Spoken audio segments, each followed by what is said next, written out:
Pessoal, sejam muito bem-vindos para mais um episódio do Atlas Podcast. Meu nome é André Mar, eu sou um dos hosts desse projeto esse que eu tenho o grande prazer de dividir com o meu amigo Ricardo Alexandre. E o episódio de hoje também, pessoal, tá super especial. E Ricardo, por gentileza, faça as honras do nosso convidado. Olá, é um prazer revê-los. Estamos aqui com uma figura absolutamente excepcional e fundamental para o movimento liberal brasileiro. Ele é engenheiro, tem mestrado em finanças, é também financista e presidente do Instituto Mises Brasil. Hélio Beltrão, é um prazer recebê-lo. Ricardo, Marra, um prazer estar aqui com vocês. É sempre bom voltar a Curitiba, agora que acabou esse negócio da pandemia, estamos aí de volta entre amigos e vamos embora, vamos falar aí sobre o que vocês gostariam de falar. Excelente. Hélio, essa é uma pergunta que é clássica nossa, que fundamentalmente procura mostrar para todos que estão nos vendo como é que você foi chegar em Mises, como é que você se tornou liberal. Conte um pouco para nós sobre essa experiência. O que te levou ao liberalismo? Como é que foi essa descoberta da doutrina liberal? Pois é, eu tive uma sorte danada, porque o meu pai era um liberal. Talvez não um liberal, né, como eu sou, purista, radical, mas sem dúvida ele era um liberal. Acontece que eu era um cabeça de planilha, eu era um cara engenheiro, eu não me ligava nada pra essa coisa de filosofia política, nem economia no início quando eu era garoto. Então eu fui para um outro lado, eu fui para um negócio de desmontar as coisas, programar, computador. Eu não ligava muito para essas coisas que meu pai fazia, não. Admirava muito, sempre admirei. Sabia que ele era muito bem sucedido nas passagens dele, tanto pelo governo, mas principalmente na iniciativa privada. Mas estava lá vivendo a minha vida como se, sabe, ideologia não importasse muito, né? E a gente sabe que é bem diferente, que a ideologia se importa contigo, né? Você pode não se importar muito com ela, mas ela se importa contigo. E aí, eu resolvi fazer engenharia por causa disso, não prestei muita atenção nada disso até aí. E aí eu fui trabalhar no mercado financeiro, descobri que o meu negócio era mesmo trabalhar no mercado financeiro, fui fazer um MBA, voltei e fui trabalhar lá com o Jorge Paulo Lemann no Banco Garantia. E aí você está muito mais exposto a mercados, né? Então você entende, peraí, mercado é um bicho bacana, é um bicho impessoal, onde o que importa é o que você está agregando de valor para terceiros. Você tem que vender uma coisa legal, um serviço, um produto legal, e em trocas voluntárias esse negócio vai fluindo e vai materializando uma opção de coisa aí. Então qualquer pessoa que trabalha no mercado financeiro ganha uma certa intuição dessa coisa das trocas voluntárias. Então já comecei, né, já estava me encaixando numa direçãozinha. Mas aí, o que aconteceu? Quando chegou em 97, antes de vocês nascerem, teve uma crise na Ásia muito severa que bateu no Brasil muito forte, instantaneamente. E aquilo, eu sempre fui muito bom aluno, me dei muito bem, tanto na engenharia quanto lá no meu mestrado, e estava supostamente num lugar com os melhores cabeças de mercado financeiro do Brasil e tal, que era o Banco Garantia. E de repente, cara, a gente não viu nada daquilo e o banco basicamente ficou ilíquido, para não dizer insolvente. Muito possivelmente, em alguns momentos, ficou até beirando a insolvência. Teve que ser resgatado por uma série de iniciativas dos acionistas, do próprio Jorge Paulo, de bancos, o próprio Itaú ajudou, o JP Morgan ajudou. Foi uma situação difícil ali em 97 que a gente sofreu importado. Mas a pergunta que me fazia, pessoal, era o seguinte: peraí, esse negócio aconteceu do outro lado do mundo. É um problema lá da Tailândia, da Indonésia, da Malásia. Como é que isso pode? Como é que isso bate aqui? E em 2 dias, os ativos perdem 50% em dólar. O porquê? Eu nunca estudei nada nas escolas que eu tive a sorte, o privilégio de poder estudar, sobre a explicação para isso. Nem na Columbia University eu tive qualquer explicação para esse troço. Falei, não, tem alguma coisa aqui que não está bem explicada. E obviamente não foram só essas escolas, eu me interessava já a essa altura por economia, mas não tinha essa explicação de por que acontecia isso. Entender o fenômeno da alavancagem, da manipulação da taxa de câmbio, das políticas do Banco Central e como é que essa coisa toda está conectada. Não existe direito a essa explicação, não existia, pelo menos para mim não tinha chegado aquela explicação, e eu diria que para aquelas pessoas que estavam lá trabalhando comigo também não. Eles entendiam, o Jorge Paulo sempre falava sobre a liquidez internacional. Hélio, a liquidez. Ele falava com essa voz impostada. Todo mundo que se deu bem no Garantia tinha que falar com a voz impostada, muito parecida com a do Jorge Paulo, bem ritmada, assim porque gente boa trabalhando junto. Exatamente. É o segredo do sucesso. Então, ele falava, Hélio, a liquidez internacional está muito forte no momento. Aí legal, bacana. Então agora a gente toma crédito, empresta, né? Agora a liquidez não tá muito boa, tá com uma cara ruim. E eu ficava me perguntando, afinal, me apresenta a tal liquidez que eu quero saber quando que ela vira, né? Porque se eu souber quando que a liquidez vira de mood nos seus animal spirits, né? De espírito animal da liquidez nacional, talvez a gente ganhe algum dinheiro nessa história. Mas ele não sabia, ele tinha um pulso junto a grandes instituições financeiras mundiais e a grandes investidores, então ele sabia quando aquilo estava invertendo e a gente se defendia baseado nisso. Mas nesse momento, na crise de 97, eu acho que não ligaram para o Jorge Paulo, não. De repente, o banco já estava muito mal. E aí eu falei, cara, não, eu não consigo lidar com algo que eu não consiga entender minimamente. Por quê? Como? Da onde vem? E aí eu comecei, olha... Para complicar a coisa, nesse momento o banco estava insolvente, mas nós na física também, porque a gente fazia com o nosso dinheiro as mesmas coisas que o banco estava fazendo. E o banco fazia isso na mesa proprietária, ou seja, com o seu próprio dinheiro do banco, fazia isso nos fundos administrados pelo banco, da mesma posição. Você acha que você vai ser incoerente? Se você achava que um troço era bom, alavancar comprando título emitido pelo governo brasileiro em dólar. Boa. Era a visão de que aquele era o bom. E para que alavancar pouco? Porque se você alavancar pouco, você ganha 7% em dólar. Se você alavancar mais, você ganha 10%. Se alavancar mais um pouquinho, você ganha 15%. Então, por que pouco? Vamos fazer logo, né, a alavancagem máxima que o mercado permite. Se é para entrar, tem que ser firme. Afinal, vamos... E é óbvio que isso deu tudo errado. E eu perdi, num determinado momento, estava perdendo 80% de toda a minha poupança até aquele momento. Que não era enorme, mas era uma poupança substancial. Então, aquilo me deixou realmente chocado. E essa vontade de aprender e entender o porquê, afinal, a gente chegou a essa situação de basicamente ter que ser salvo por outras instituições e tal. E aí eu fui lendo, e eu estava andando na Dias Ferreira, no Rio, uma avenida simpática que tem lá, bons restaurantes, ali no Leblon, e tem uma livraria, que eu acho que ainda está lá, a livraria Argumento, uma livraria pequena, de nicho, aquela coisa ali, estou falando de 96, 97. E lá no fundo tinha uma seçãozinha de economia, pequenininha, né? E tinha um livrinho lá, que era Desnacionalização do Dinheiro. O Hayek, editado pelo IEL. Editado pelo IEL, já estava com uma cor amarelada. Desgastado. E aquilo me intrigou, porque nessa época, que vocês também não eram nascidos, não sabiam que existia. Eu já era velho. Ali o que estava acontecendo? O governo estava sem dinheiro, quebradinho, o Brasil estava sendo presidido pelo... agora reconhecidamente social-democrata de esquerda, Fabiana Fernando Henrique Cardoso, e ele falou, cara, a gente não tem o que fazer aqui não, a gente tem que vender as estatais, que é o que a gente tem aqui para pagar as contas. E aí tinha lá o tal Serjão, que era o cara responsável, que era responsável por vender aquelas coisas. Então a gente estava privatizando Telebrás, não sei o quê. A Eletrobras a gente já falava naquela época. 97, ele não conseguiu lá, e tá até hoje essa confusão que a gente ainda não se desfez desse troço. Bom, a batalha continua. Um quarto de século depois, e continuamos. Exato, na mesma situação, talvez pior, porque agora o Congresso não deixa mais fazer nada. Antes era meio que, se o Executivo quisesse, falava com dois caras do parlamento e a coisa andava. Agora é bem mais complicado. Mas eu falei, olha, privatização é um troço que faz todo sentido. Já estava achando isso na época. Eu falei, mas privatização do dinheiro? Como é que é esse troço de privatização do dinheiro? eu quero entender esse troço. Era um livrinho.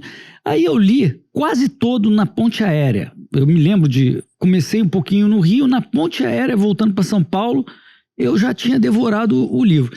É um livro, se vocês lerem, o pessoal que está assistindo a gente, é um livro que é muito estranho em certos aspectos, porque ele hipotetiza se o banco te usasse como reservas, só a palavra reserva já é muito estranha, usasse como reservas cobre, o outro banco usa prata, o outro banco usa ouro, e aí eles vão, se alguém é depositante de um, o que acontece se um toma um empréstimo e aí o outro depositante saca de um banco e cada um com... Eu falei, que coisa de maluco esse raciocínio desse cara.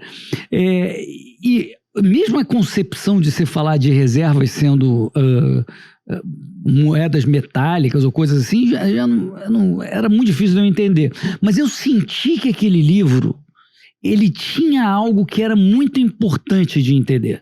Ele fazia explicações, ele dava explicações sobre o mercado financeiro que eu não tinha escutado em nenhum lugar.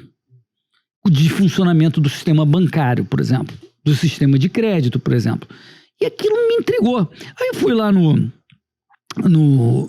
no índice remissivo, lá, aqueles troços lá, na bibliografia.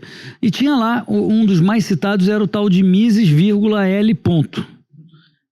Esse Mises, L ponto, eu cheguei lá no banco, a gente tinha um link mais rápido de internet do Brasil, mais rápido que o da Embratel. Olha. O Garantia tinha.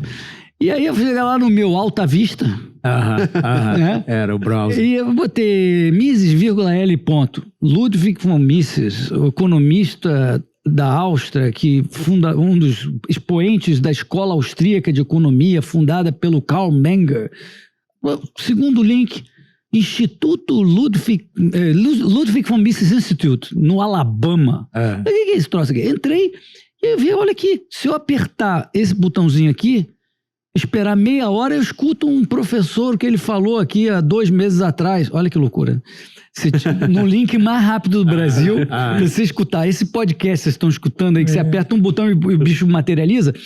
Eu tinha que esperar 40 minutos e eu me lembro de ficar chocado que em apenas 40 minutos eu conseguia acessar. Eu ouviria a palestra que o cara deu 1 mês atrás, ou sei lá, 3 semanas atrás, num evento. Minha Nossa Senhora, né? E aí eu vi aquele negócio e já existia a Amazon. Obrigado, Jeff Bezos. E aí eu falei, olha esses livros desses caras aí, ó. Aí, ó.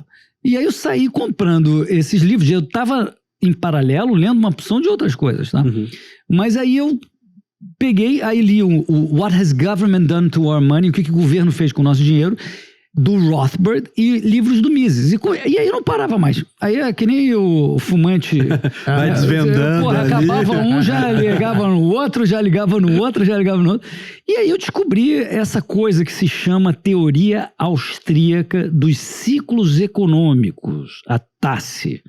É uma tese sobre por que, diabos, as economias tendem a ter períodos em que todos os setores se dão bem, por 3, 4 anos, 5 anos, de repente acontece uma crise, uma falta de liquidez, não sei o quê, e aí, você tem uma recessão que quase todos os setores perdem. A gente viu no Brasil isso aqui recentemente, em 15, 16, a gente teve uma baita de uma recessão, de 10 a 15 a gente teve um baita boom, né? Uma baita expansão, naquele negócio da matriz econômica, nova matriz do margarina, não, manteiga. Então, e a gente vê isso acontecendo em quase todas as economias. E segundo, eu não quero complicar muito, mas segundo a ciência econômica, essas coisas não se explicam. Porque segundo a ciência econômica tradicional, o mercado está sempre em equilíbrio. Não faz sentido ter ciclos. A ciência econômica neoclássica, que a gente considera como mainstream, convencional, tem dificuldades em explicar isso. E aí, a tal da teoria da Escola Austríaca de Economia tinha e tem uma teoria que procura explicar esse fenômeno, que passa pela manipulação das taxas de juros, do crédito e da emissão de moeda pelos bancos centrais. Intermediado pelos bancos, mas basicamente por iniciativa dos bancos centrais. E aí eu vi um troço que as pessoas não entendiam direito. Aí eu perguntava, você sabia que, por exemplo, falava com as pessoas lá do banco, você sabia que todo banco acorda e líquido, e dorme líquido, porque ele não tem encaixe o suficiente? Uns falavam, eu sei, né, a gente aprende isso do efeito dominó, né, nos livros. O outro fala, não é isso não, pô, claro que tem. E eu senti que a falta de informação era algo muito comum. E eu entendi que se você tivesse uma opinião sobre como essa emissão ao longo do mundo pelos centros que produziam esse crédito, essa moeda, seja a Europa, o Banco Central Europeu, seja o Fed nos Estados Unidos, o Banco do Japão, o Banco da China, o Banco Central Brasileiro, se você entendesse a dinâmica disso aí, você teria estaria um passo à frente em entender quais as classes de ativos, seja ações, bonds, renda fixa, commodities, câmbio, que tenderiam a se beneficiar daquele momento. E aí eu montei a minha estratégia de investimento. E aí, por causa desse troço, Ricardo, agora cheguei finalmente, toda essa minha entrada no liberalismo, atavicamente, já veio pelo meu pai, estava aqui escondidinho. Mas a minha iniciativa aconteceu por conta de algo do mercado financeiro, da teoria austríaca. E aí eu fui obrigado a ler tudo isso. Eu passei a investir baseado nos ciclos econômicos da teoria, na tal TASSE, na teoria austríaca dos ciclos econômicos. E quando chegou em 2007, que meu painel de controle começou a apitar que aquilo ali vai ter um credit crunch, eu tive, então, quase um sabático, porque eu vendi as minhas posições de risco e coloquei em caixa ouro, basicamente, naquele momento, que era o que eu achava que ia bem. E aí eu tive aquela pausa de falar, cara, eu preciso agradecer e retribuir para esses caras que ensinaram isso para mim e que mudaram a minha vida, inclusive em termos de perspectiva, de visão do mundo, né? Entender por que a liberdade funciona tão melhor, que era uma coisa que meu pai já falava, por que isso é bom para o futuro do nosso país, para os nossos filhos e tal. E eu falei, eu tenho que fazer algo, né? E aí, num determinado momento, um pouco antes de 2007, surgiu uma oportunidade no meio da confusão, porque eu vi uma entrevista do jornal com o Dr. Jorge Gerdau, em que lá ele falava que o livro de cabeceira dele era o Atlas Shrugged da Ayn Rand, que no meu negócio do fumante inveterado de acabar um livro e já ligar no outro, acender no outro livro, eu já tinha lido tudo. Eu li toda a obra da Ayn Rand. E aí eu falei, cara, eu preciso falar com o Dr. Jorge Gerdau. E aí eu liguei para duas pessoas, fui batendo o Caco, que filho dele. Alguém me deu o telefone do Caco, falou, não, conheço o Caco, não sei o que, eu posso te dar o contato. Aí eu falei, Caco, você não me conhece, aqui é o Hélio, né, porra, sou no mercado, eu preciso falar com teu pai. Você tem aí um contato? Ele me deu um e-mail. Eu mandei um e-mail pro Dr. Jorge, falei, Dr. Jorge, você não me conhece? Meu nome é Hélio Beltrão, talvez você conheça meu pai, não sei o que, meu pai já estava falecido, mas talvez você conhecesse meu pai. E eu quero fazer uma iniciativa para ajudar o Brasil a trazer mais liberdade. E em 5 minutos eu recebi um e-mail de volta. Inacreditável essas coisas, né? Incrível. E respondendo, Hélio, você tem que falar agora, por coincidência, porque eu acabei de falar com uma pessoa do Rio que está pensando, tem um centro de estudos, ela está buscando o lado liberal, a Patrícia Carlos de Andrade, e eles estão se reunindo, e vai estar não sei quem mais, só deuses, né? O João Roberto Marinho, não sei o quê, você precisa estar, e vai lá para o Rio, fala com ela, não sei o quê. Quando eu vi, eu estava fundando o Millennium. Com o Paulo Guedes, inclusive. O Paulo Guedes era um desses 7 ou 8 pessoas que estavam nessa sala, que eu cheguei na primeira reunião porque eu mandei um e-mail, olha que loucura, Ricardo. Mandei um troço lá pro Dr. Jorge.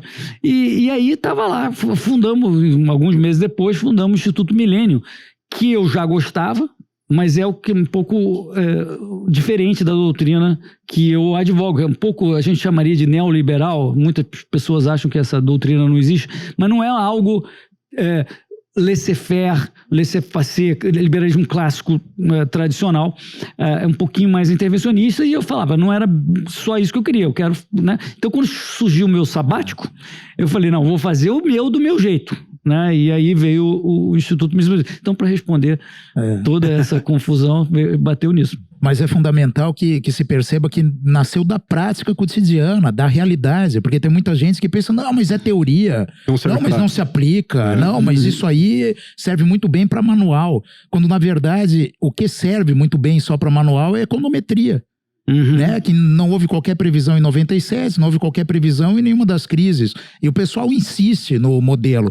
Por que você acha que isso acontece? Por que insistir num modelo que reconhecidamente é errado? E aí eu nem me refiro ao socialismo, que vai ser outra das perguntas, mas por que essa teimosia da economia mainstream em aceitar premissas da escola austríaca? Longa pergunta essa. Antes de falar da parte de socialismo, que também eu acho que tem a ver com isso que você está dizendo, mas falando da parte de ciência econômica, que é a tua pergunta, existe a tal da inveja da física. No fundo é isso. É dizer o seguinte, olha, se você botou a palavra ciência, você precisa aplicar o método aplicável à física. Que deu muito certo, que é exatamente o método que funciona para física, funciona para química, funciona para biologia, funciona para as chamadas ciências naturais. Ocorre que nas ciências sociais tem uma variávelzinha rebelde. O átomo pensa.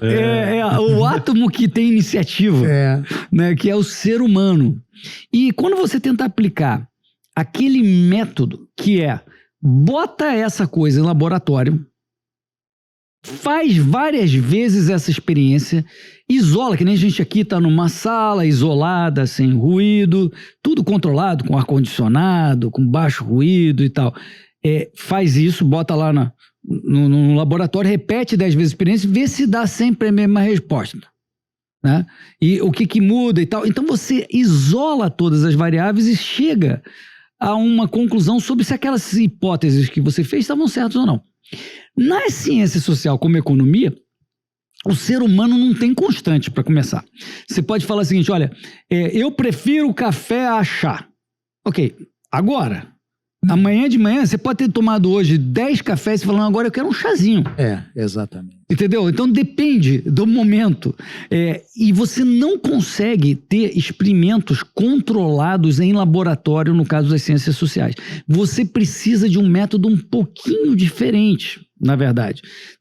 Você pode falar, mas é impossível ter um experimento controlado? Quase impossível. Eu consigo dar 2 exemplos de experimentos que foram quase controlados que chegam à conclusão. Quando você separou a Alemanha Oriental da Ocidental, que era o mesmo país, mesma cultura, mesmo povo, de repente apareceram lá, a guerra separou, agora fica de um lado.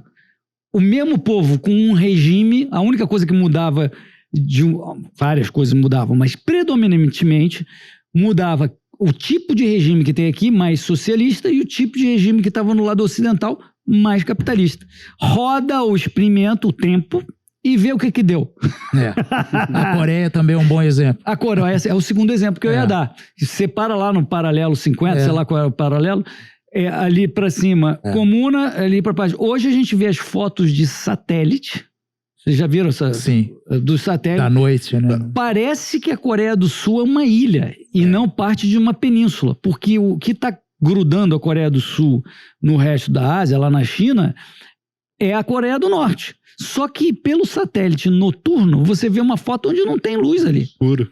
Tá tudo escuro, só tem um pinguinho na capital, mas você acha que também deve ser uma ilhinha lá no meio do nada. Uma loucura. O coreano do norte tem vários centímetros a menos de altura. Eu não me lembro mais quantos, 5, 6 centímetros de altura. Tem uma expectativa de vida muito menor que outra. Então você chega a um experimento quase controlado. Fala, cara, olha, se a gente analisar sob o ponto de vista de regime implementado, esse aqui, se você queria prosperidade, esse aqui não deu certo, esse aqui deu. Então, nesse sentido, você pode aproximar ao método das ciências naturais, mas não tem mais outros exemplos, não. Assim, eu não me lembro de mais nenhum outro exemplo que você possa ter esse tipo de... E mesmo assim, não é laboratório, é uma vez que você está rodando o experimento, olhando para trás. Você não pode nem repetir, né? Então, você precisa buscar outro método. E métodos, por exemplo, experimentos mentais, coisas que na física teórica você faz. O Einstein, ele descobriu a teoria da relatividade se perguntando o que aconteceria se eu tivesse sentado em cima de uma onda de luz. E assim ele deduziu, e depois com equações, a teoria da relatividade. E perguntava para ele, mas vem cá, mas isso não quer dizer nada que explique nada do mundo. Vai ter um experimento aí, eu estou torcendo para ter um experimento em algum momento que mostre... Que mostre de fato. Ele sabia que isso aí ia... né? Todo método que se depende de, por exemplo, um experimento mental ou de lógica dedutiva, óbvio que pressupõe-se que você precisa ter um experimento que comprove aquilo mais para frente. Mas você note que já é um método diferente. Não é você fazer um paper acadêmico, econométrico ou um experimento de laboratório. É um bicho estranho. É uma hipótese de lógico-dedução de experimento mental checado empiricamente por experimento. E 10 anos depois, veio um Eclipse, que foi testado, e Sobral era um dos 2 lugares que comprovou a tese, Sobral no Ceará, a tese da teoria, que realmente mostrou que a luz faz curva, e comprovando o que ele estava querendo dizer. Então, o pessoal, longa resposta de novo, Ricardo, você faz perguntas que a gente tem que ser... Mas o pessoal que defende um método aceito hoje pelas ciências sociais, que é baseado em econometria, né? Eles não aceitam que um método da física teórica ou método da escola austríaca de economia, lógico, dedutivo, empírico no final, que isso seja científico. Eles dizem, isso não é ciência, porque ciência é o que a gente faz na física e que a gente replicou aqui na ciência econômica. É um debate longo, já aconteceu no passado uma discussão sobre método e no passado quem ganhou foi a escola austríaca. Que quando teve quando encarou a tal chamada escola historicista de economia, que era a escola, uma das mais relevantes depois da clássica naquele momento, e a escola austríaca num embate sobre o método, Methodenstreit, aniquilou a escola historicista de economia e ela acabou. A escola austríaca venceu aquela batalha. Infelizmente, até hoje, não houve estruturadamente um Methodenstreit moderno entre o método da escola austríaca e o método mainstream. Porque o mainstream, depois de Keynes, que fizeram a síntese neoclássica, misturando microeconomia com a macro, com esse negócio de econometria, virou tão hegemônico que eles falam, não, eu não quero nem falar com a escola austríaca de economia. Então, não existe ainda esse debate sobre o método, e eu acho que quando ele existir, eles vão perder. E, Hélio, nesse sentido também, aí eu fico me perguntando como que foi no início que você criou o Instituto Mises Brasil, porque a gente sempre comenta aqui que já é difícil hoje em dia, com a divulgação de materiais, livros, editoras e etc., as pessoas entenderem o que é de fato a escola austríaca, o que é o liberalismo. E como que foi a tua experiência lá nos remotos... épocas de que você criou o Instituto Mises Brasil, como que foi dar esse start no Brasil, na escola austríaca? Pois é, a minha primeira cabeça era a seguinte, pessoal, eu preciso fazer alguma coisa, alguma ação que se perpetue ao longo do tempo. Então precisa ter custo baixo, precisa não dar tanto trabalho e ter custo baixo. Perfeito. Primeira coisa que eu pensei eu tenho um benchmark claro, que é o Mises Institute, que não estando... como os outros think tanks, na capital, fazendo policy paper, cada um de $100 mil, tendo funding multimilionário, como vários lá, o Heritage, Cato e outros institutos, think tanks, eles conseguiram um sucesso, um alcance tão relevante quanto, uma influência tão relevante quanto, navegando embaixo do radar. Como? O que eles basicamente faziam? Todo dia eles publicavam um artigo. Era a primeira coisa que mais me chamou a atenção. Claro que eles tinham publicação de livro, e é fácil em inglês, porque quase tudo está em inglês. Para eles era botar na máquina e imprimir, obter o direito, se houvesse o caso.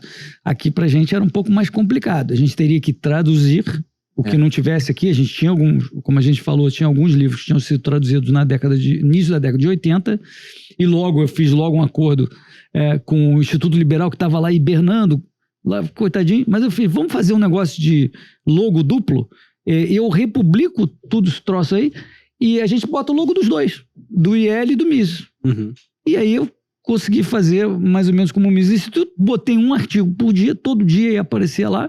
Nosso querido Leandro Roque, poxa, ele se dispunha a traduzir, se fosse o caso, e subsidiado, e vamos embora, e vamos botar no ar, custa muito barato ter um site, bota lá um artigo por dia e vamos embora. E aí, de repente, o negócio engrenou total, com um pouquinho de coisa. Aí a gente fez a primeira conferência em 2010. Ou seja, é uma coisa que eu sempre digo, parece complicado você fazer algo que pode ter um impacto, mas, cara, só você começar. Quer dizer, vai lá e bota um artigo por dia.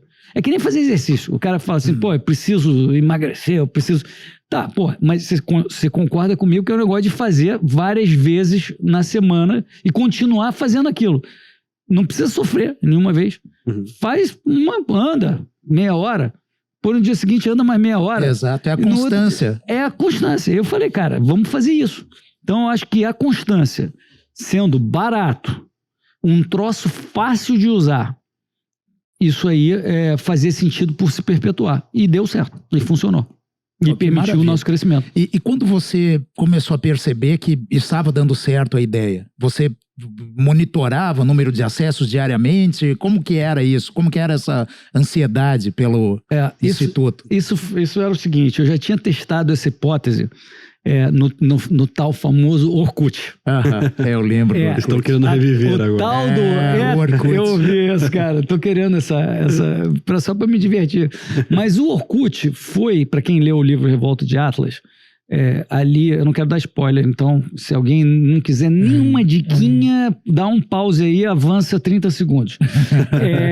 Viu, pessoal? Depois não quero dizer. Lá existe um cara que tá recrutando uma opção de gente que ele acha boa. Tá certo? E eu falei o seguinte, pô, eu vou usar o Orkut para saber, primeiro, entender qual o tamanho do que existe no Brasil. Era 0. Era você. Não, tinha alguns poucos que conheciam, mas por isso que tem a famosa Kombi. A mítica Kombi liberal. A mítica Kombi liberal, que algumas pessoas falam em outros contextos, não entendeu direito, ouviu o Galo cantar, mas a mítica Kombi liberal era isso, era o pequeno grupo de poucas pessoas que estavam no Orkut, que sabiam o que era. Não estou falando nem da escola austríaca, hein? Eu estou falando do libertarianismo, ou do anarcocapitalismo, uma filosofia política depurada, do liberalismo clássico depurado de certas inconsistências e tal. Não tinha, cara. Assim, era terra arrasada, era pouquíssimo. Tinha uma comunidade com 3 mil pessoas chamada Liberalismo. Eu estava lá. Era o Adam Smith, não era? Na coisa? Exato. Ou era o Locke. Agora eu já me confundi. Eu acho que era o Adam Smith. Mas não era liberal mesmo. Ou era neoliberal, ou era social-democrata.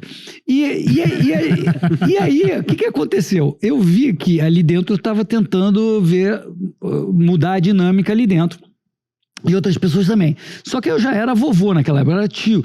Eu tinha, 30 anos, 35, não sei, mas já era tio de todo mundo ali. E os outros da Kombi começaram a criticar, inclusive o dono dessa comunidade, porque ele enchia o saco, ameaçava tirar, só porque divergia. Ou porque o cara xingou, tudo bem, parece o STF de hoje. Igualzinho. Aí o cara começou a expulsar os caras. Eu falei, não, peraí, eu vou criar a minha comunidade e vou fazer um troço. E aí eu chamei de liberalismo verdadeiro. Que era uma coisa de louco, porque tinha 200 pessoas que migraram da outra, mas em termos de conteúdo era, sei lá, 5 vezes mais de posts do que a outra grande. Porque veio tudo pro lado de cá. E ali eu fiz o experimento do Revolta de Atlas, que eu não posso mais contar, porque agora o pessoal já deu play de novo. Eu fiz aquele experimento. E aí eu vi quem eram as pessoas que entendiam do babado. Que eu sabia que quando fizesse um instituto, eu precisava ter um gente. núcleo. Claro. Eu precisava ter um núcleo. Não adianta fazer o Instituto do Hélio. Não é o Instituto do Hélio. A gente está fazendo um negócio para o Brasil. Então, precisa começar ali de um lugar. Então, esse foi o desafio. Então, ali eu já vi, Ricardo, que tinha uma coisinha pequena, mas tinha uma semente que dava para trabalhar. E quando o Instituto começou, muita gente passou a consumir aquele negócio, e eu vi logo, eu me lembro, não sei se eu vou lembrar exatamente o número, tá? Mas começou, no primeiro mês, tinha 40, 50 usuários únicos por dia. Na média, já no primeiro mês. Eu já me lembro que falava, caraca, pô, a gente vai mudar o Brasil, cara. Imagina, o cara 50 pessoas pensando no liberalismo. Pô, pensa bem, cara, o cara tá chegando, 40, eu não sabia se era o mesmo, não era, mas o usuário único naquele período, né, então, e aí bateu, acho que logo em um ano, já bateu uma coisa assim, 1.000. Olha só. Depois de um ano. E depois 4.000. Aí eu falei, caramba. E aí, logo em seguida, já bateu, sei lá, 30, 40 mil. Poxa. E aí a gente cresceu muito. E aí, em 2000 se eu não me engano, 2015, 2016, a gente alcançou uma métrica que a gente costuma falar que é realmente incrível. Se você busca no Google Trends sobre o termo Ludwig von Mises, o economista, John Maynard Keynes, economista, e compara o interesse, as buscas por esses dois termos, o Brasil era o único país que o interesse por Mises era maior do que Keynes. E ninguém sabia nada de Mises no Brasil. Esse troço todo veio por causa desse maluquinho falando, tá bom, tinha o professor o Biratã Iório, que dava aula nisso, o professor Fábio Barbieri, e o IEE, muito contido em Porto Alegre, não tinha, infelizmente, uma repercussão, conhecia. Era muito Ayn Rand, como vocês sabem. Não era Mises, falava, mas era um negócio mais Ayn Rand. E aí o negócio realmente mostrou que a gente estava fazendo uma diferença grande. E continuou crescendo desde aí. Que maravilha, que sensacional. Até que nós chegamos ao bordão menos Marx, mais Mises, né? Que tomou conta das ruas em 2015, 2016. Dizem que começou aqui em Curitiba. No muro, eu tenho uma foto guardada de um muro que estava escrita essa frase, e um dos nossos garotos que circulava lá para o nosso instituto colocou no tal preto, branco, branco, preto. Ele tornou um logo aquilo. E aí o logo pegou. Mas realmente veio de Curitiba. Veio num muro que eu não sei direito qual é. Alguém já tinha me falado, não, é aquele muro, não sei das quantas. Deve ser por aí. Se você fez essa pichação, entre em contato com o Atlas Podcast. Coloque nos comentários. Coloque no comentário. Mas queremos prova, né, de que foi você que pichou. Imagem, quem sabe. Mas, Hélio, e esse movimento? Nós conversamos sobre isso antes, mas e esse movimento liberal continua crescendo, está estagnado, diminuiu um pouco? Qual é o nosso tamanho agora? Eu acho que depende em relação a quando você compara. Eu tenho a impressão de que nos últimos 2, 3 anos a gente caiu. Eu acho que a gente está numa pequena crise. Eu acho que a polarização, Ricardo e Marra, atrapalhou a gente.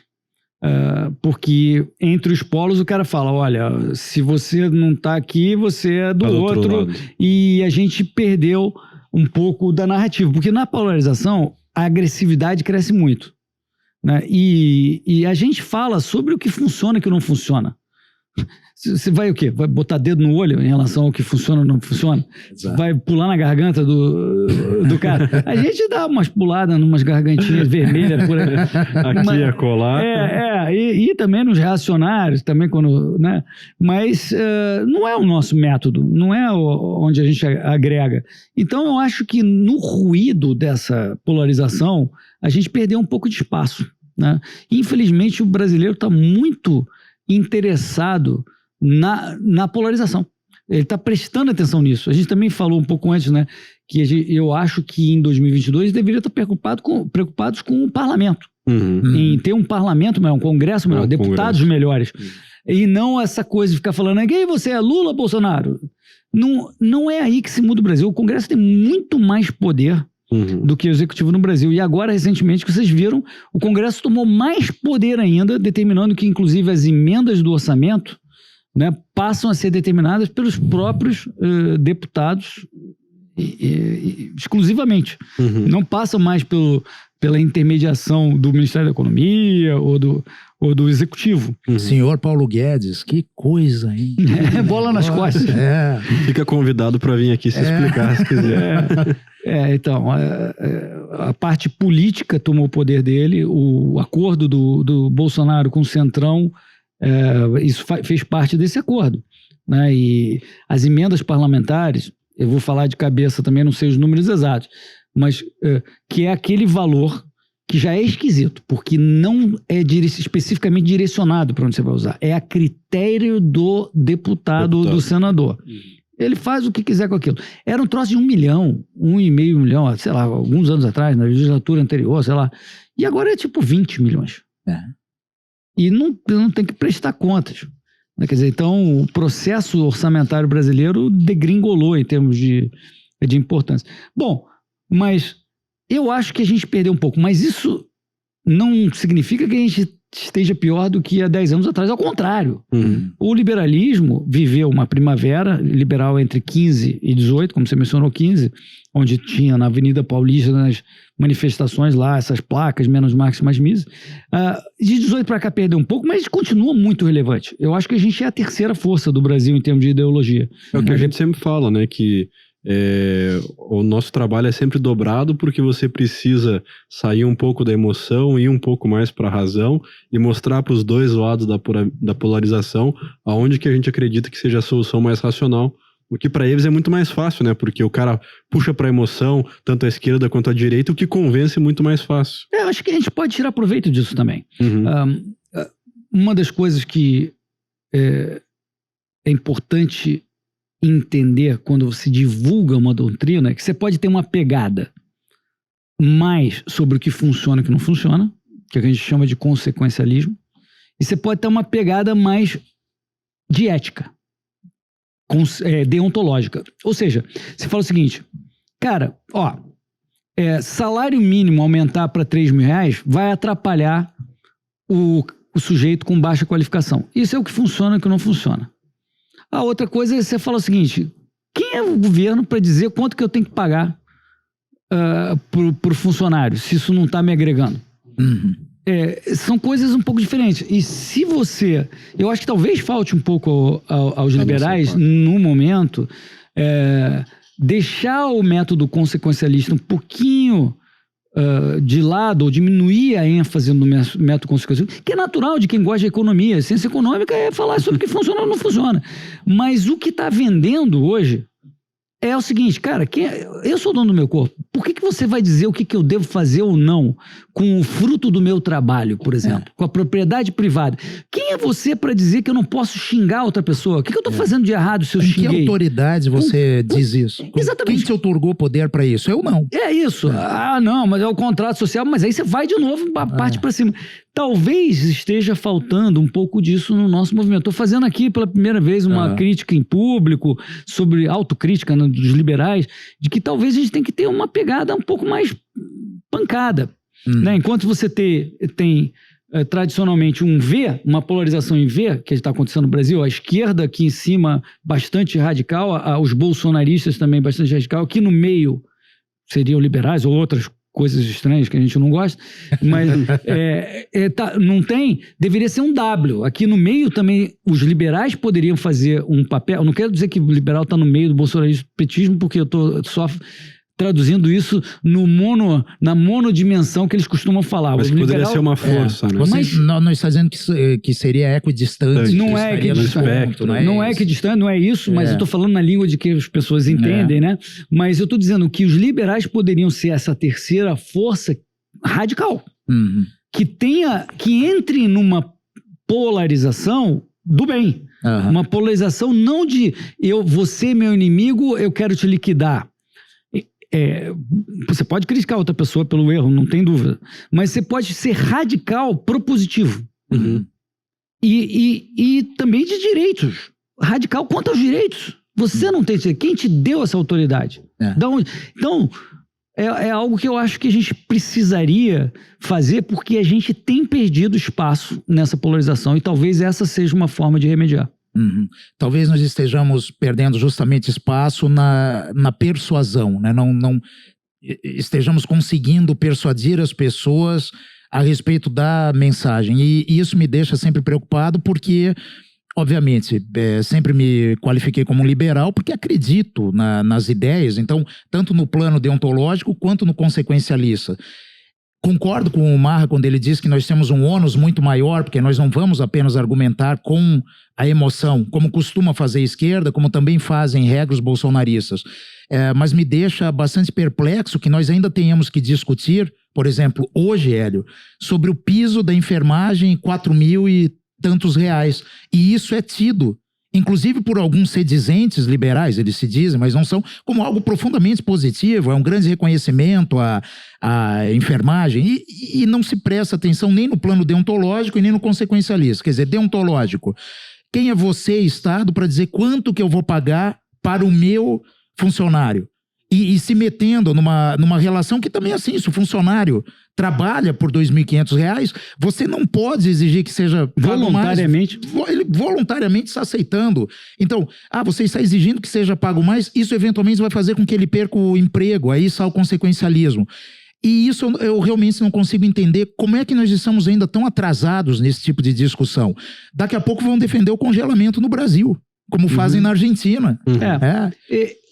Você tem razão, essa é a resposta. No momento que a gente tiver a maioria da população que entenda o próximo passo dessa decisão que parece benevolente, é linda. No primeiro passo, olha, estamos ajudando, como você pode ser contra? Como se a gente estivesse contra por não querer ajudar. Exatamente. Né? Defender o empresário como... Não é nada disso. A gente, em geral, os fins dessa turma que não imagina os próximos passos, nosso é o mesmo.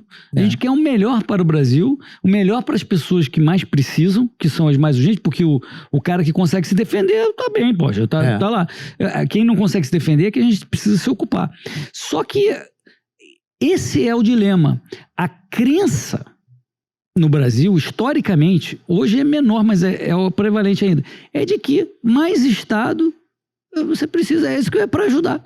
Ele não consegue entender que o mais Estado é o que prejudica o mais pobre, não só no médio e longo prazo. O mais Estado prejudica agora.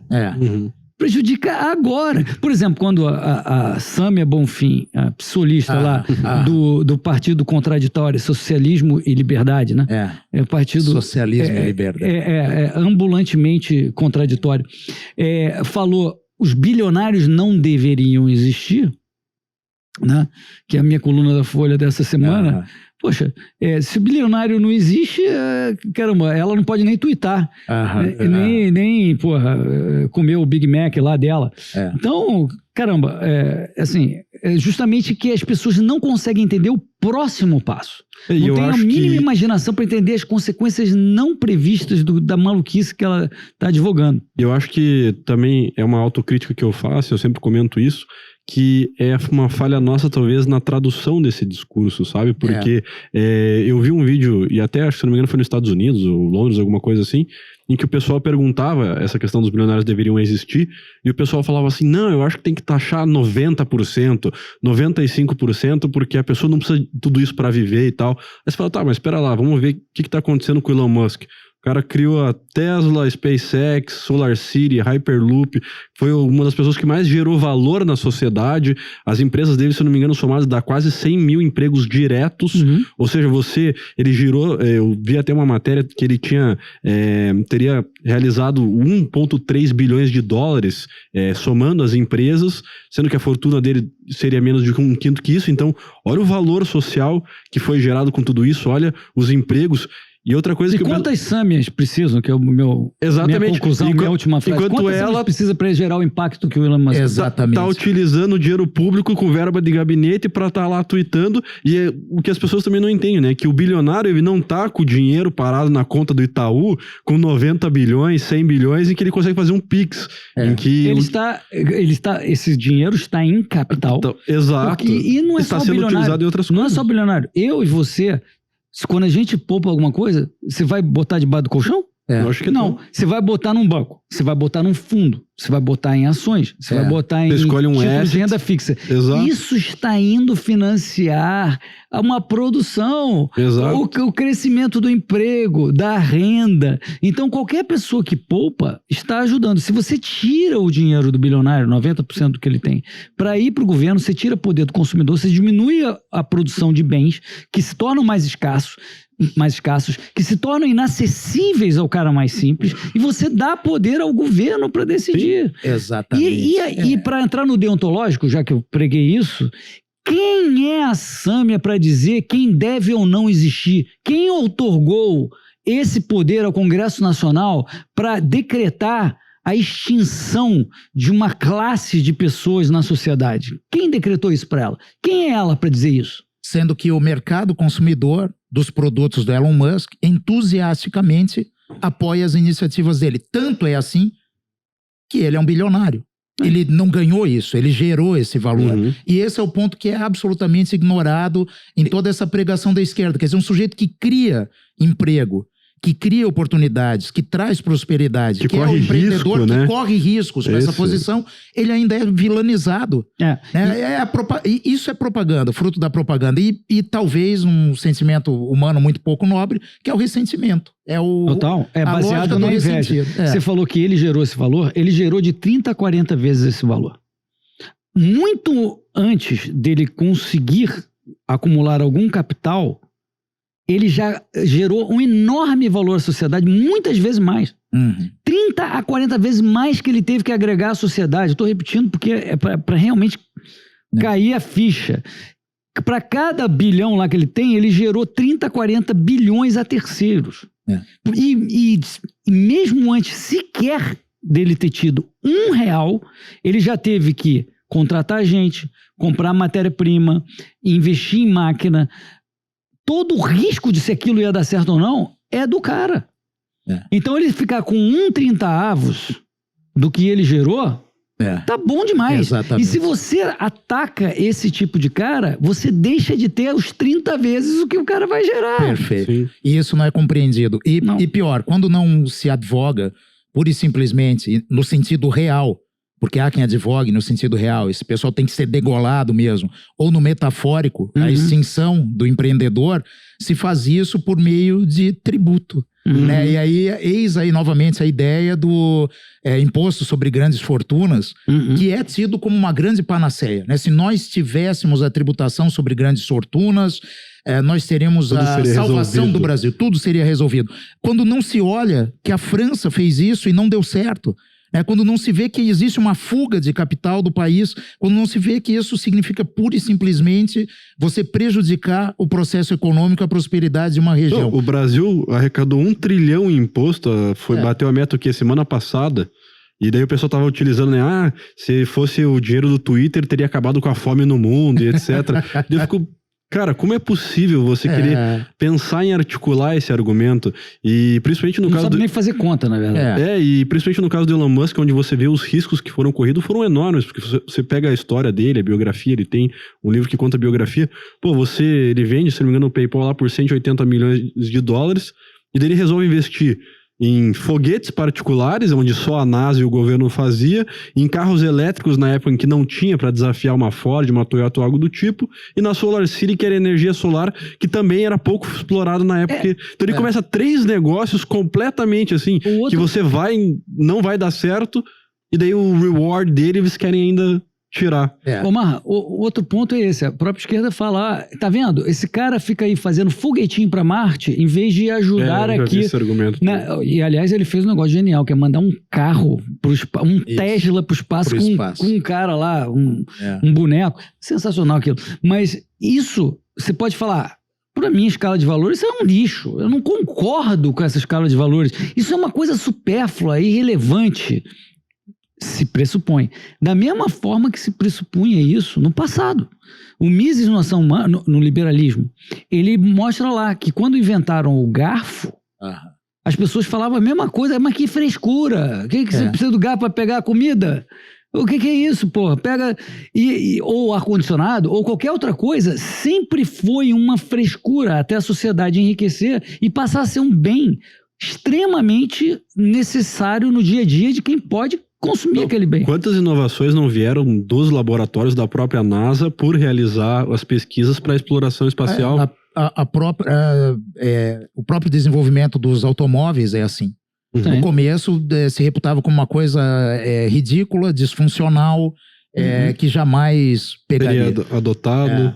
Mas eu tenho agora um outro ponto que é interessante. Nós convivemos como liberais com uma série de mazelas. Inflação, de certa maneira, isso foi domado, agora está voltando. Parece, Hélio, não sei, não tenho certeza, que esse negócio do Banco Central imprimir papel colorido, uma hora dá problema. Parece, a gente está vendo aí. Já me falaram dizem por isso. aí. Já tivemos também problemas seríssimos, então, na economia, a inflação um deles. Tivemos como, talvez... nunca antes um momento de grande instabilidade política e isso ficou bastante claro na história recente, ao menos nunca antes na Nova República, ali durante impeachment de Dilma e tal. Mas agora eu percebo que existe um perigo novo, ao menos esse eu não sentia, e ele diz respeito à nossa liberdade de expressão. Nós percebemos o Supremo, que deveria ser o guardião da Constituição, e se pegarmos autores clássicos como Rui Barbosa, eles defendem o papel do Supremo como um garantidor de liberdade, e o Supremo, na verdade, vem se portando em vários episódios como um algoz. O Congresso cerceou a liberdade do Danilo Gentili, e o nosso presidente, que por várias e várias vezes posa como o grande paladino da liberdade brasileira, determinou que fossem ajuizadas, determinou sigilo, mas mais do que isso, determinou que fossem ajuizadas demandas pelo agora ministro André Mendonça, quando ele era advogado-geral da União, determinou que fossem propostas demandas para perseguir pessoas que tinham feito críticas ao presidente. O episódio mais clássico, aquele que ele valeria menos do que um pequi ruído, que era uma placa que, se eu não me engano, saiu no Tocantins. Então nós vemos o Executivo, o Legislativo e o Judiciário, parece que tentando ver quem protagoniza o maior cerceamento à liberdade. E isso nós não tínhamos há 10 anos, quero crer. Aí se diria assim, não, mas Ricardo, era o PT, mas eu não percebia o STF agindo no que diz respeito à liberdade de expressão da maneira como tem feito hoje.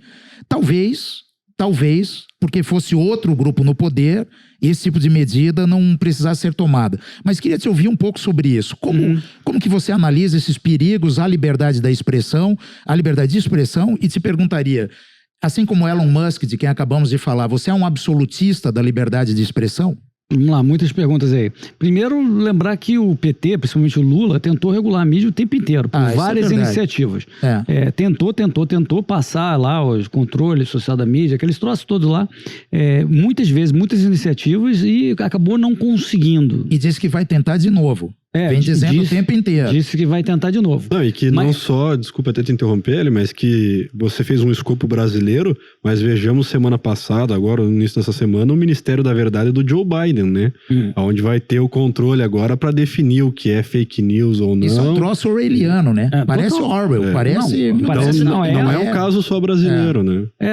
Então, você tem razão. Há 10 anos atrás não havia isso no Brasil, porque as iniciativas do Executivo foram bloqueadas no Congresso. Então, se você não tem nem o Supremo, nem o Congresso referendando, o Executivo fica manco. E foi isso que aconteceu, e acabamos tendo uma situação de liberdade de expressão, em grande medida. A gente já tinha, e acontecia muito no Brasil, você sabe disso, de derrubada a pedido judicial, mas assim, a rodo. O Brasil era o país que mais derrubava posts e conteúdo no Google, nas redes sociais, no Google principalmente, e você desaparecia com uma história ruim. Geralmente de perseguição a alguma figura importante ou algum político. Apagava-se a história. Tá? Mesmo antes do direito ao esquecimento, estou falando no momento em que já acontecia, não é depois de passado, não sei quanto tempo, não. Então o Brasil já tinha, se você olhar lá nos rankings de remoção de posts por pedido administrativo ou judicial, o Brasil já era líder.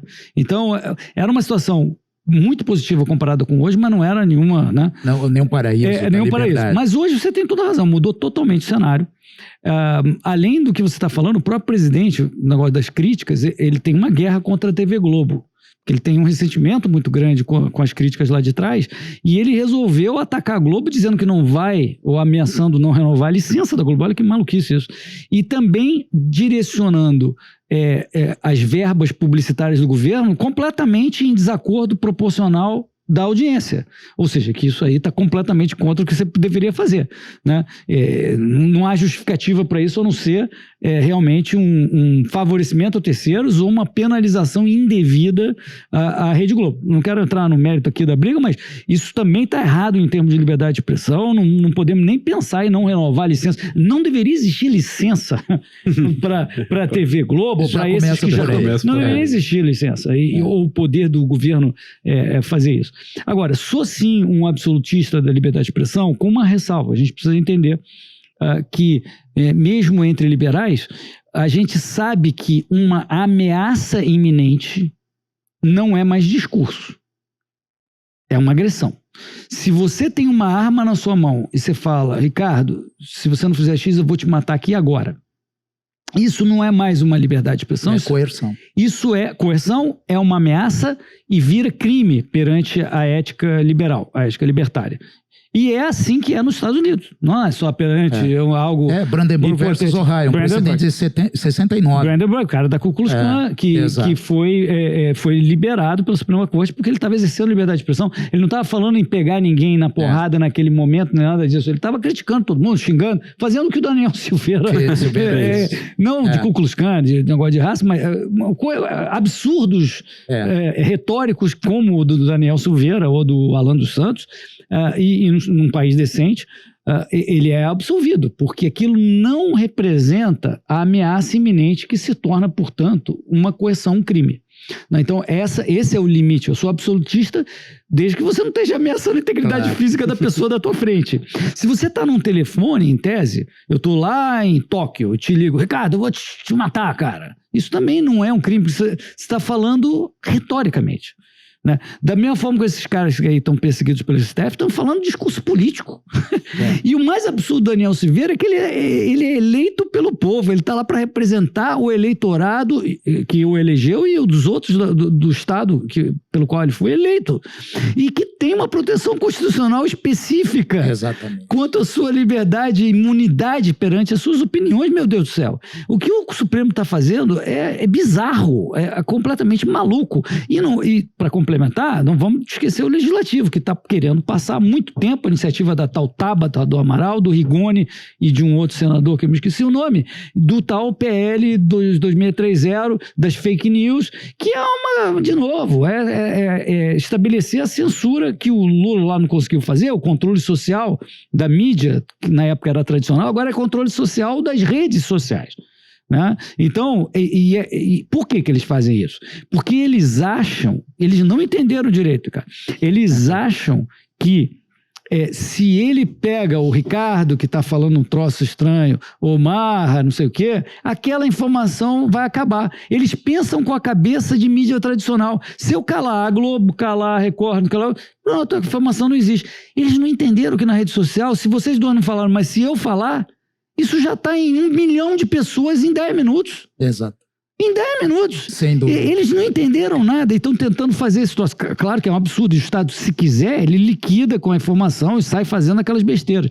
Mas é um horror o que está acontecendo com a liberdade de expressão no Brasil, e os liberais têm um papel fundamental para lutar contra isso. Eu fico muito decepcionado como tem liberais, entre aspas, por aí, que se calam. E não falam nada. E, em tese, até defendem que o Supremo está fazendo a coisa certa. Esses não são liberais. É liberal com adversativo. Não, isso é errado, mas é que existe uma confusão, né, bastante óbvia e que nós nem precisaríamos entrar aqui. Mas é lógico que defender a liberdade de expressão, ou seja, o direito de alguém ouvir alguma coisa que te desagrade, que te fira, não significa respaldar aquilo que a pessoa está dizendo. Claro. Então, sustentar que o Daniel Silveira possa dizer o que ele falou, que parece, para mim, a falta de uma expressão melhor, uma asquerosidade, uma cretinice, não significa me coadunar, corroborar a posição dele. Óbvio. E isso parece que é incompreendido pelas pessoas. É o que a gente sempre fala, né? Que a gente defende a sua liberdade de ser idiota. É isso. Eu defendo a liberdade de ser idiota. Se você está querendo calar esse cara... É porque então você não tem um bom argumento para se contrapor a ele? Ou será que o que ele está falando deve ser verdade? Pô, talvez seja verdade. Se você quer tanto calar ele, esse cara deve ter razão. Imagina, você começa a gerar uma reação na sociedade e dizer, peraí, então esse cara que a gente normalmente nem ligaria, agora ele não daria bola para as besteiras que ele fala, ele vira um cara que agora todo mundo tem que prestar atenção, porque afinal estão tentando calar o que ele está dizendo. Tanto é que vai sair a senadora, né? Ele se torna uma referência, graças a esse movimento. E o Bolsonaro é o principal beneficiado dessa perseguição. Eu acho que tanto a mídia quanto o Supremo estão caindo novamente na mesma jogada do Bolsonaro lá atrás. Eles fazem o jogo do Bolsonaro. O Bolsonaro está virando o jogo, e agora estava vendo agora o preço de mercado, porque eu acho que pesquisa,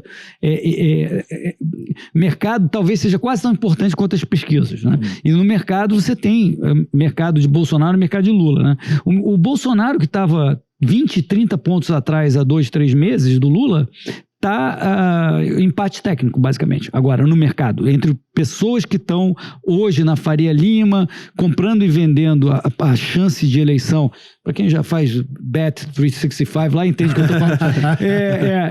O Bolsonaro está quase empatado, está lá já no ajuste. Mas aí também é só deixar o Lula falar, né? Porque é uma sequência... Não, os dois, mas aí os dois falam besteira. Mas eu acho que o que está fazendo diferença é que estão dando palanque e estão ajudando a narrativa do Bolsonaro.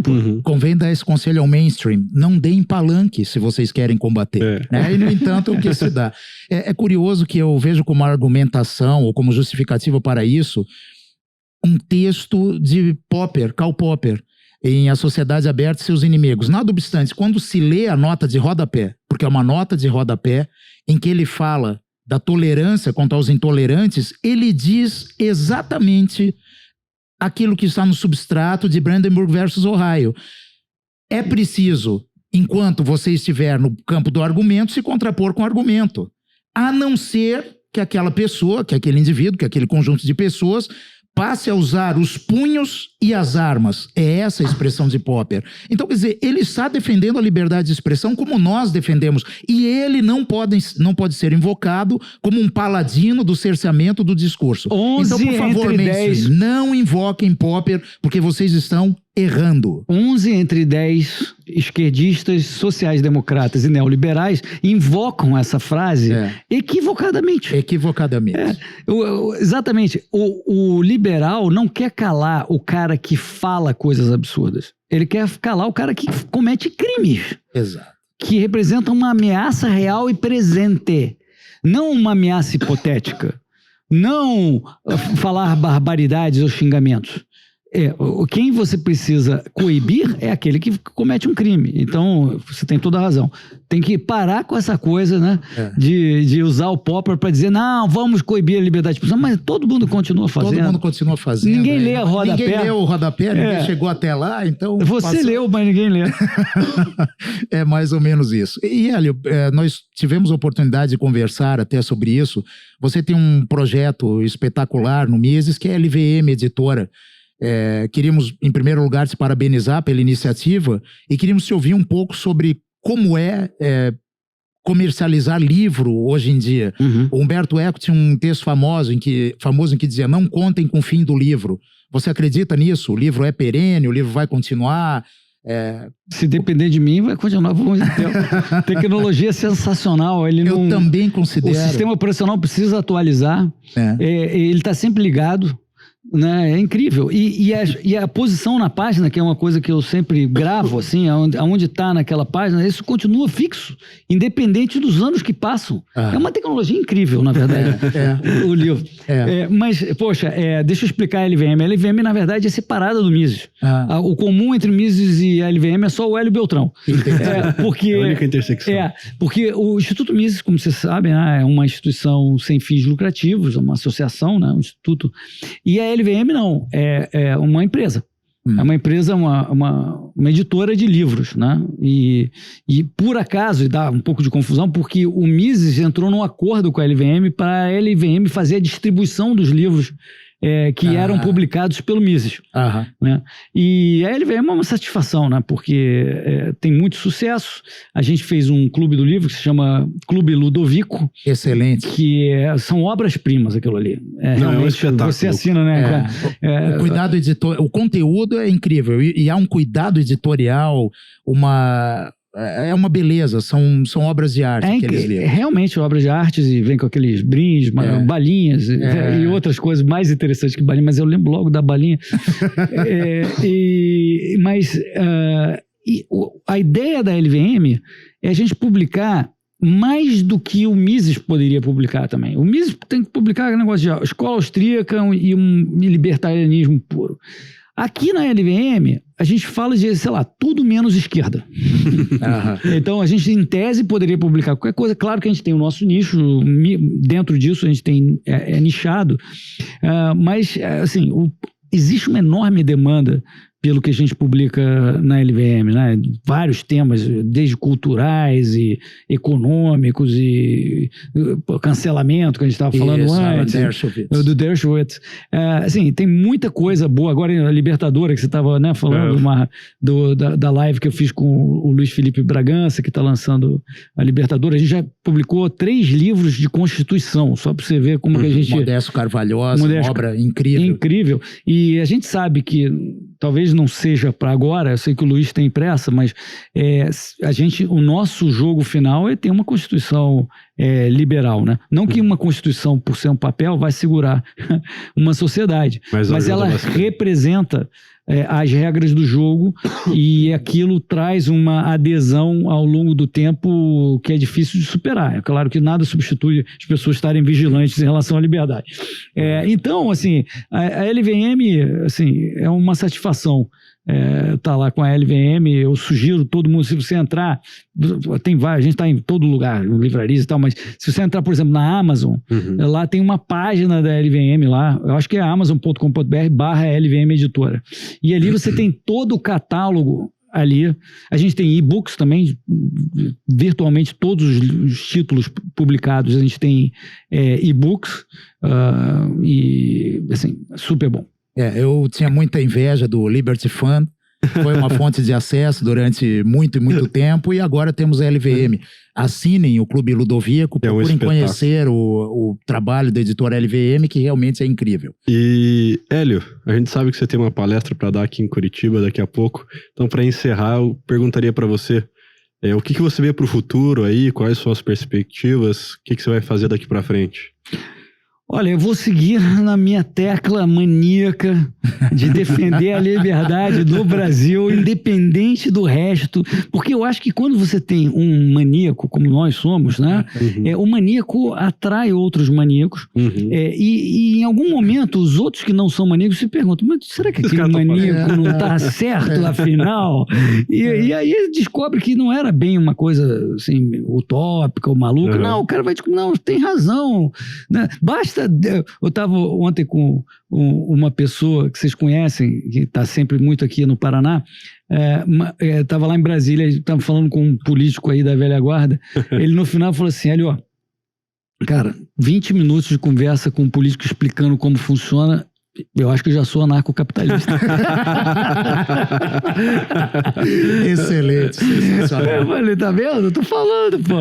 O cara é o que o nosso querido Rafael Lima, grande amigo, maravilhoso do Ideias Radicais, ele fala, pô, eu criei ideias radicais, mas eu quero que vire ideias aceitáveis e depois ideias óbvias que tem que ser implementadas na sociedade. É isso. Eu quero continuar até que essas ideias sejam óbvias, ululantes, e eu vou fazer isso até a última energia da minha vida. Então, contem comigo. E conte com a gente, na verdade. Conte com o Atlas Podcast. E quando chegarmos lá, continuaremos divulgando, porque gostamos disso. Obrigado. Muitíssimo obrigado, Hélio. Foi um prazer, uma alegria, uma honra. Obrigado, Mar. Obrigado a todos que estão aí vendo a gente. Ouça esse podcast que é fantástico. Obrigado, pessoal. Ok, obrigado. Pessoal, até mais. Se inscreva no nosso canal, compartilhe esse vídeo, deixe seus comentários, acesse a LVM, compre os livros e nos sigam que vem muita coisa boa por aí. Até mais.